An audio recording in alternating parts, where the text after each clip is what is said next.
Chandrapur MIDC इथं कामगार आणि महिलांसाठी सुरक्षा किट वाटप करण्यात येत आहे। मात्र अपुऱ्या किट्समुळे हजारो महिला ताटकळत राहिल्या आहेत। यातच संतप्त महिलांनी आंदोलन सुरू केलं। महिलांनी ठाम भूमिका घेत पेट्या मिळेपर्यंत हटणार नाही असा निर्धार व्यक्त केला। दरम्यान युवक काँग्रेसचे जिल्हाध्यक्ष शंतनू धोटे यांनी घटनास्थळी भेट देऊन प्रशासनाच्या दिरंगाईबाबत टीका केली।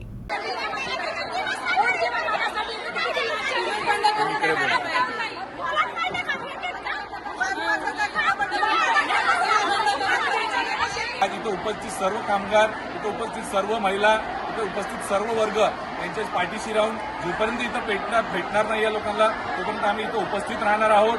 तरी सरकारला इशारा आहे की आपण तात्काळ सर्व्हर चालू करावा, यांची नोंद चालू करावी आणि या लोकांना पेट्या द्यावा। तोपर्यंत आम्ही इथं हलणार नाही आणि इथं कुठलीही अनुचित घटना घडते, कोणी बेशुद्ध पडतं, कोणी पाणी नसल्यामुळे कोणाला हॉस्पिटलाइज केलं जातं, याच्यासाठी सरकार जबाबदार राहील, याची नोंद घ्यावी।